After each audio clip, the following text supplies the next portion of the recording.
नमस्कार। मैं रामनाथ प्रसाद, दर्शन शास्त्र विभाग डीएवी कॉलेज सिवान। मैं आज ऑनलाइन कक्षा में व्याप्ति ग्रहोपाय पर चर्चा करने के लिए प्रस्तुत हुआ। इसके पहले हम लोगों ने व्याप्ति की स्वरूप और परिभाषा पर विचार किया।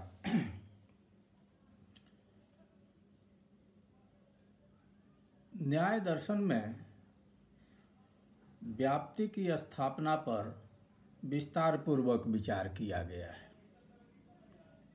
वे बौद्ध दर्शन के व्याप्ति संबंधी विचार या अनांतरिक संबंध के विचार की आलोचना कर अपने व्याप्ति ग्रहोपाय को पुष्ट करते हैं। बौद्ध दर्शन के अनुसार व्याप्ति को ग्रहण करने का, व्याप्ति को स्थापित करने के दो उपाय हैं। एक कार्य कारण संबंध के आधार पर और दूसरा तादात्म्य संबंध के आधार पर। कार्य कारण के संबंध पर वे व्याप्ति को सिद्ध मानते हैं। उनके अनुसार जहाँ जहाँ कारण होता है वहाँ वहाँ कार्य होता है। यह संबंध एक नित्य संबंध है, नान्तरिक है, नहीं बदलने वाला है। इसलिए यह अनुमान का आधार हो सकता है। इसी तरह तादात्म्य संबंध में जब एक वस्तु को देखने पर दूसरी वस्तु भी पाई जाती है तो ऐसे संबंध को तादात्म्य संबंध कहा जाता है। इसमें भी कोई अपवाद नहीं होता है, इसलिए इसे भी व्याप्ति का आधार माना गया है। बौद्ध दार्शनिक कारण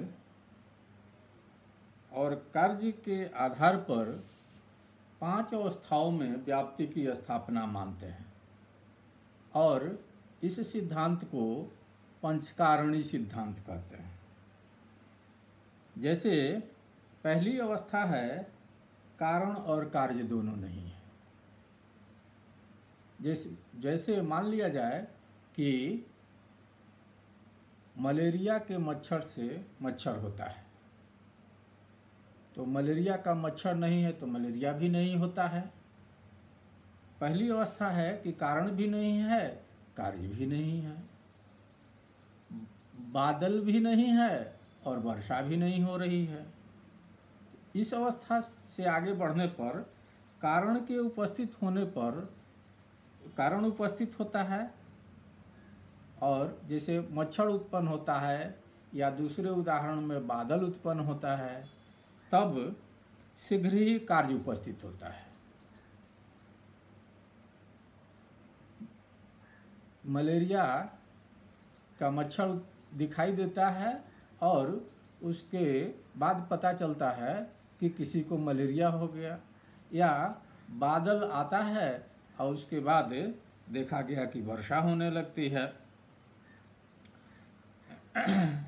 इसी तरह फिर जब कारण का लोप हो जाता है तो फिर कार्य का भी लोप हो जाता है। बादल खत्म हो जाता है तो वर्षा रुक जाती है, मलेरिया का मच्छर खत्म हो जाता है या प्लाज्मोडियम मर जाता है तो मलेरिया नहीं होता है।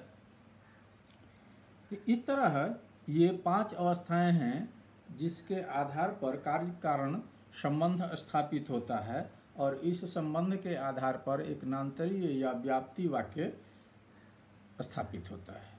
इसी तरह घोड़े को देखकर उसका रंग, अभिधेयत्व के आधार पर प्रमेयत्व का अनुमान, परंतु न्याय दार्शनिक इसको व्याप्ति का पर्याप्त साधन नहीं मानते हैं।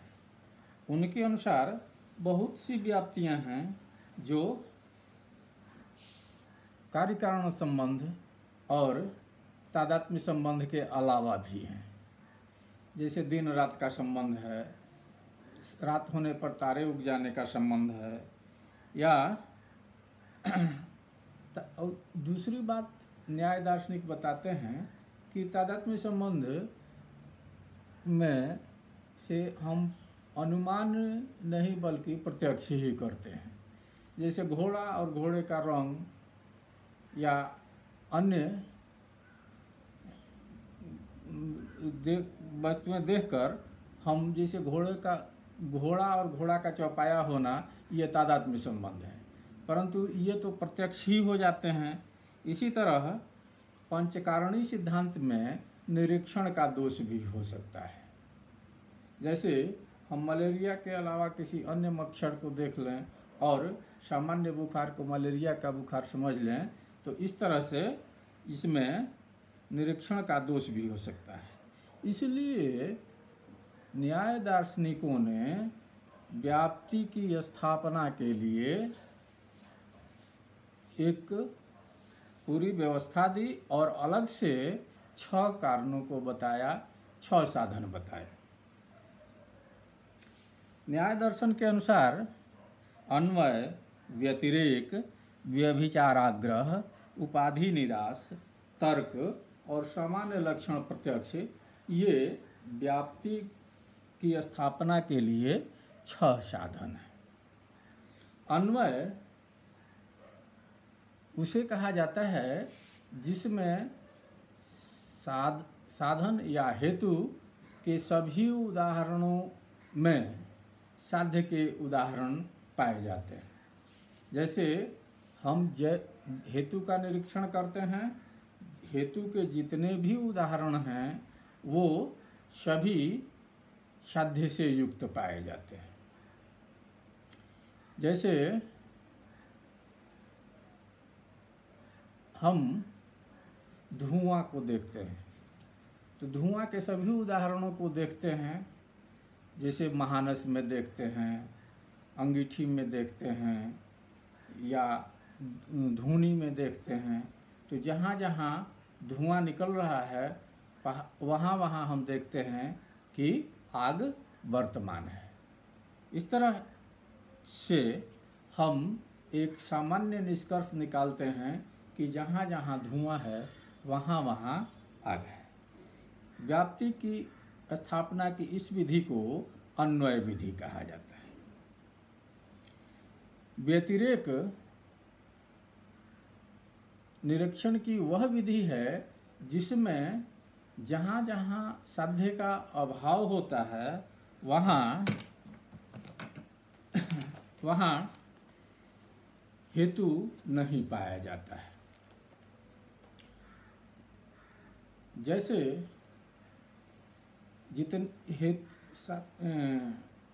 साध्य के जितने भी उदाहरण हैं उसमें जहाँ जहाँ भी साध्य नहीं पाया जाता है वहाँ वहाँ हेतु नहीं होता है। जैसे जल में या बर्फ में या अन्य कहीं भी जहाँ हम देखते हैं कि अग्नि नहीं है वहाँ धुआं नहीं दिखाई देता है। इसमें हम साध्य के अभावात्मक उदाहरणों से हेतु के अभाव को देखते हैं और इसके आधार पर हम एक सामान्य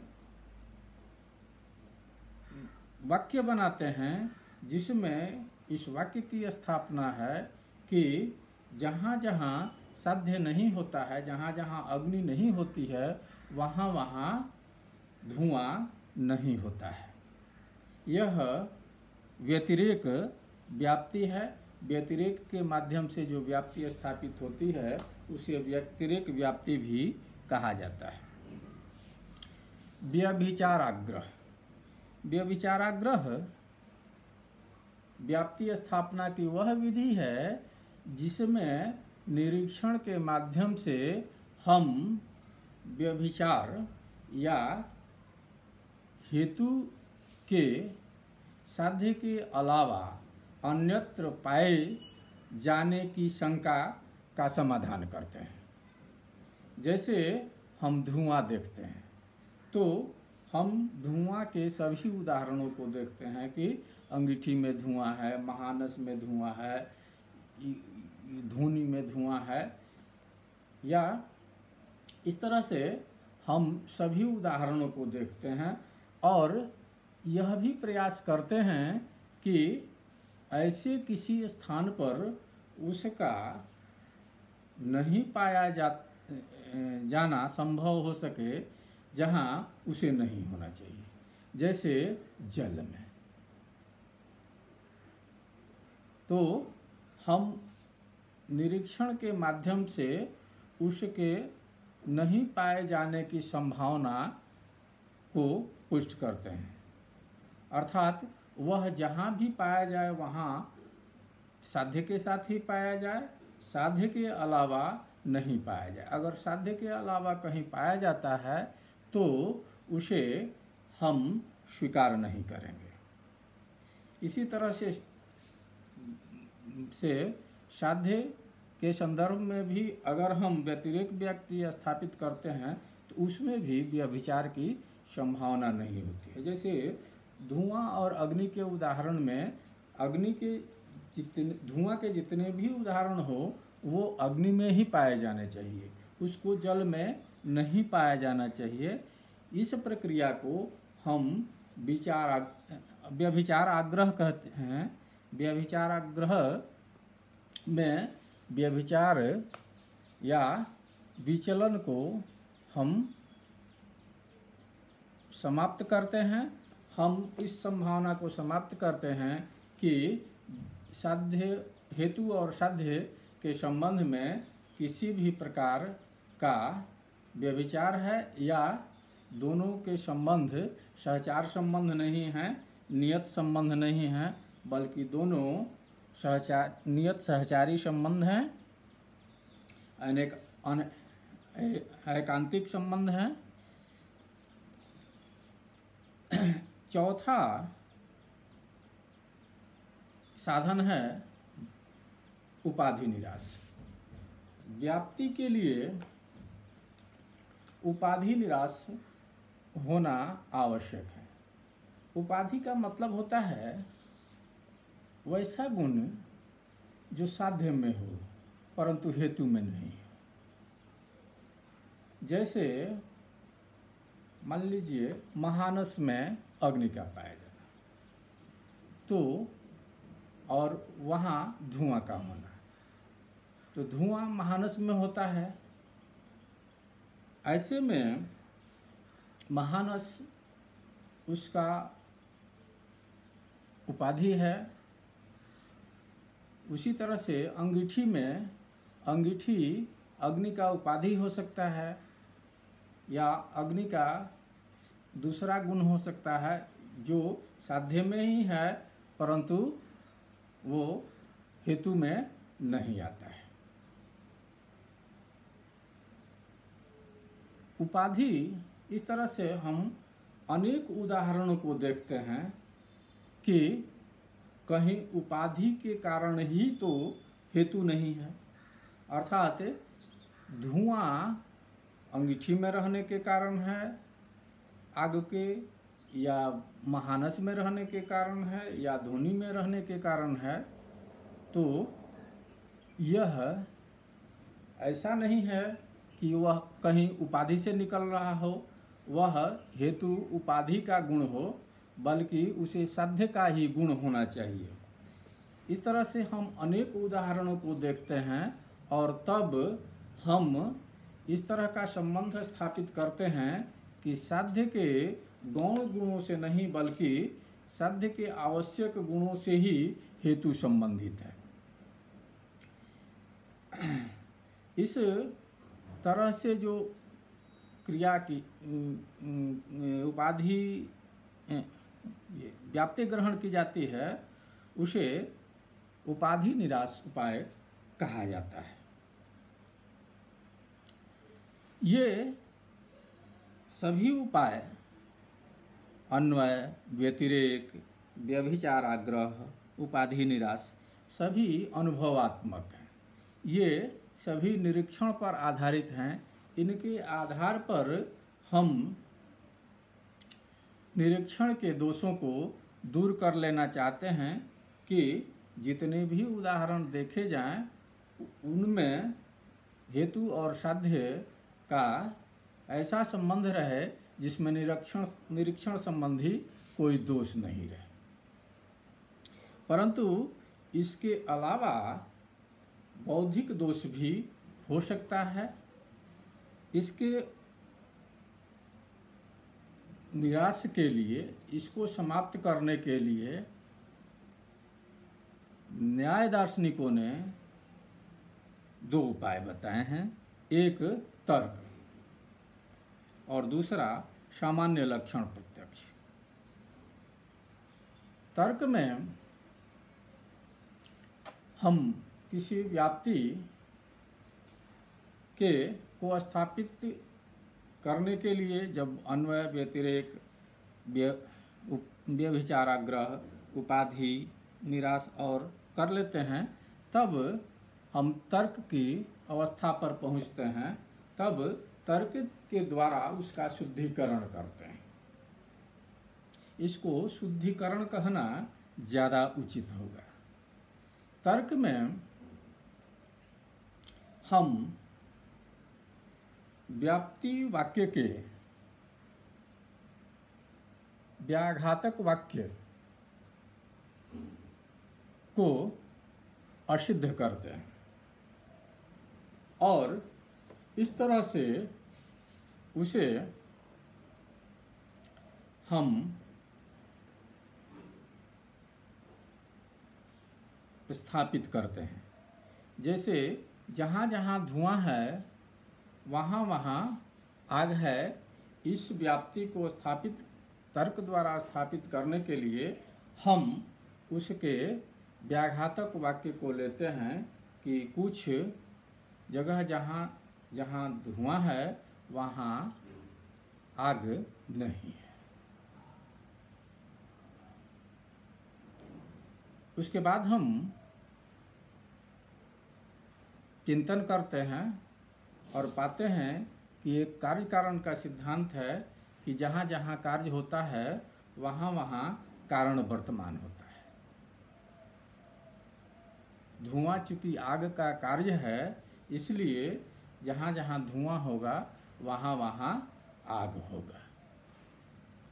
इसलिए जहाँ जहाँ धुआं होगा वहाँ वहाँ आग होगी, यह सिद्ध है। यह उपाय पाश्चात्य दर्शन के इनडायरेक्ट रूप से मिलता है या रिडक्शो एड एब्सर्डम से मिलता है, जिसमें हम किसी कथन का व्याघातक कथन लेकर के उसको एब्सर्ड सिद्ध करते हैं और अपने प्रीसपोजिशन को सत्य के रूप में स्थापित करते हैं। छठा और अंतिम उपाय है सामान्य लक्षण प्रत्यक्ष। सामान्य व्याप्ति की स्थापना में जब हम अन्वय, व्यतिरेक, व्यभिचाराग्रह, उपाधि निराश तर्क कर लेते हैं, तब हम उसको एकदम निर्दोष बनाने के लिए सामान्य लक्षण प्रत्यक्ष का सहारा लेते हैं। कोई भी व्याप्ति केवल उदाहरणों के प्रत्यक्ष पर स्थापित नहीं होती है।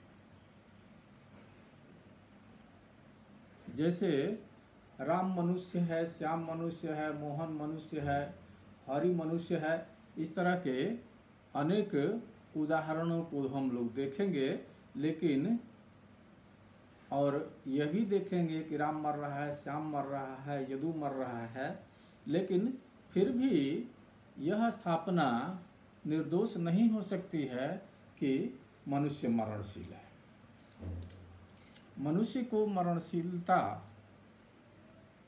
के साथ जोड़ने के लिए या मनुष्य मरणशील है व्यापक वाक्य बनाने के लिए हमें उसके जाति का प्रत्यक्ष होना आवश्यक है। ऐसी स्थिति में सामान्य लक्षण प्रत्यक्ष उपयोगी होता है। हम 100 उदाहरणों को देखकर अगर सामान्य लक्षण प्रत्यक्ष की स्थिति नहीं बनती है तो उसे हम व्याप्ति नहीं कह सकते हैं, एक सामान्य वाक्य की स्थापना नहीं कर सकते हैं। सामान्य लक्षण प्रत्यक्ष उदाहरणों का निरीक्षण मात्र नहीं है, बल्कि उन उदाहरणों में निहित एक सामान्य जाति की सामान्य संबंध की उपस्थिति का बोध है। इस बोध के बाद व्याप्ति स्थापित हो जाती है। इस प्रकार हम देखते हैं कि न्याय दर्शन में व्याप्ति की स्थापना पर विस्तार पूर्वक विचार किया गया है। न्याय दर्शन एक थोड़ा टेक्निकल दर्शन है। इसमें शंका की गुंजाइश रहती है। हमारे छात्रों को या सुधीजनों को अगर कोई त्रुटि दिखाई दे रही है तो हमारे चैनल पर कमेंट कर सकते हैं। व्हाट्सएप के माध्यम से आप संपर्क कर सकते हैं। छात्रों से विशेष अनुरोध है कि वे अपना सहयोग सहभागिता वर्ग में दर्ज करावें और अपनी शंकाओं का समाधान करें। ई बुक से पुस्तकें डाउनलोड कर सकते हैं या अन्य साधनों का उपयोग कर सकते हैं। जहां सहायता की ज़रूरत हो आप हमें कॉल कर सकते हैं, संपर्क कर सकते हैं, व्हाट्सएप से कर सकते हैं या यूट्यूब पर भी हमारा वीडियो डायरेक्ट देख सकते हैं। दर्शन दिग्दर्शन चैनल। धन्यवाद।